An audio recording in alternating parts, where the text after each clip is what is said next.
अटल tunnel के बाद अब जोजिला टनल की बारी।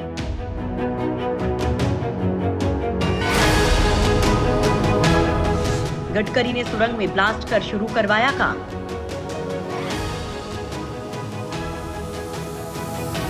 साढ़े 8 साल में बनकर तैयार होगा जोजिला टनल।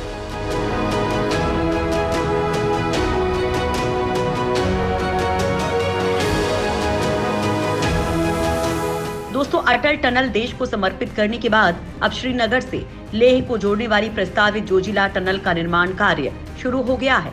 केंद्रीय मंत्री नितिन गडकरी ने 14.15 किलोमीटर लंबी जोजिला सुरंग के निर्माण कार्य के लिए पहले विस्फोट कर इस प्रोजेक्ट की शुरुआत की। इस सुरंग के बनने से श्रीनगर घाटी और लेह के बीच 12 महीने संपर्क सुविधा मिल सकेगी। सेना और सिविल इंजीनियर्स की एक बेहतरीन टीम जोजिला दर्रे के पहाड़ को काटकर इस सुरंग का निर्माण करेगी। इस टनल का निर्माण का काम ऐसे समय में शुरू हो रहा है जब पूर्वी लद्दाख से सटी एलएसी पर चीन से पिछले 5 महीनों से टकराव चल रहा है। गडकरी की माने तो इस टनल के बनने से श्रीनगर, द्रास, करगिल और लेह क्षेत्रों में हर मौसम के लिए कनेक्टिविटी स्थापित हो जाएगी। इसके अलावा दोनों जगहों के बीच यात्रा में लगने वाले समय में 3 घंटे 15 मिनट की कमी आएगी। इस टनल के बनने से लैंडस्लाइड की आशंकाओं के बगैर नेशनल हाईवे 1 पर श्रीनगर से लेह के बीच यात्रा की जा सकेगी। इस प्रोजेक्ट के तहत 14.15 किलोमीटर लंबी सुरंग बनाई जाएगी। इसके अलावा 18.63 किलोमीटर लंबी अप्रोच रोड का निर्माण किया जाएगा। इस तरह से पूरे प्रोजेक्ट में 32.78 किलोमीटर लंबी सड़क बनाई जाएगी। इस पूरे प्रोजेक्ट के निर्माण में 6,808 करोड़ 63 लाख रुपए की लागत आएगी। सुरंग के निर्माण में 6 साल का समय लगेगा, जबकि अप्रोच रोड को बनाने में 2.5 साल लगेंगे। इस परियोजना का रणनीतिक और सामरिक दोनों महत्व है, क्योंकि जोजिला दर्रा श्रीनगर, करगिल, लेह राष्ट्रीय राजमार्ग पर 11,578 फुट की ऊंचाई पर है और भारी हिमपात के कारण सर्दियों में बंद रहता है। फिलहाल ये दुनिया में वाहनों की परिचालन के लिहाज से सबसे ज्यादा खतरनाक हाईवे में से एक है और इसी वजह से ये परियोजना काफी संवेदनशील है। सामरिक रूप से काफी अहम होगा जोजिला टनल। भारत चीन सीमा तनाव के चलते जोजिला दर्रे का महत्व काफी बढ़ गया है और ये सुरंग सामरिक दृष्टि से भारतीय सेना के लिए बहुत महत्वपूर्ण साबित होगी, क्योंकि इसकी वजह से सैन्य बलों की साल भर आवाजाही हो सकेगी। अभी लद्दाख, गिलगिट और बाल्टिस्तान क्षेत्र में आतंकवादियों की गतिविधियों का खतरा बना रहता है। इस सुरंग के बन जाने से आतंकियों के नेटवर्क पर लगाम कसी जा सकेगी। पहले 2 अलग-अलग सुरंग बनाए जाने की योजना थी, लेकिन इसके बढ़ते बजट को कम करने की दृष्टि से एक ही बड़ी टनल बनेगी, जिसमें 2 तरफा लेन से वाहन गुजरेंगे। कोई एस्केप टनल नहीं बनाई जाएगी। दोनों तरफ 750 मीटर में आपातकाल ले बाई बनाया जाएगा। आपात स्थिति के लिए सुरंग में manual fire alarm push button लगाया जाएगा। पोर्टेबल अग्निरोधक यंत्र भी लगाए जाएंगे।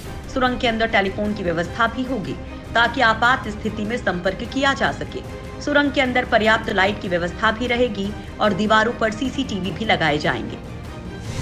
लद्दाख में तेजी से काम कर रहा है बीआरओ। सड़क और पुल बनने से बौखलाया चीन। लद्दाख में भारत के इंफ्रास्ट्रक्चर विकास से चिढ़े चीन की बौखलाहट से सीमा सड़क संगठन का काम ना तो रुका है और ना धीमा पड़ा, बल्कि वो हुआ जिसकी ड्रैगन ने कल्पना भी नहीं की होगी। बीआरओ ने सीमा पर इंफ्रास्ट्रक्चर विकास में 3 गुना अधिक ताकत झोंक दी है। यहाँ एक तरफ अस्थायी पुलों को स्थायी पुलों में बदला जा रहा है, तो अगले 6 महीने से 1.5 साल में 40 से 50 नए पुल तैयार हो जाएंगे।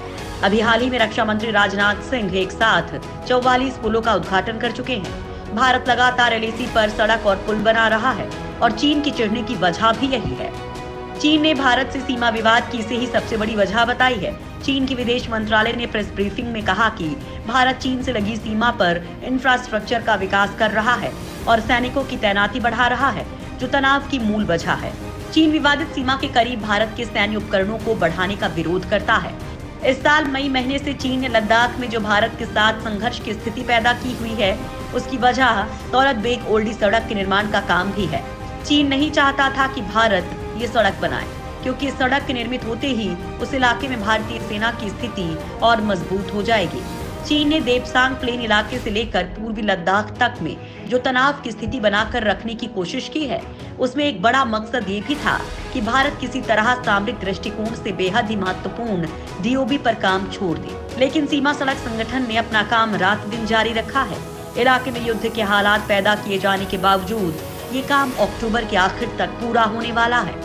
दरअसल भारत एलएसी पर लगातार अपने इंफ्रास्ट्रक्चर को मजबूत कर रहा है। हाल ही में प्रधानमंत्री नरेंद्र मोदी ने हिमाचल के रोहतांग में दुनिया की सबसे लंबी टनल का भी उद्घाटन किया, जिसे लेकर चीनी मीडिया में भी खूब चर्चा हुई।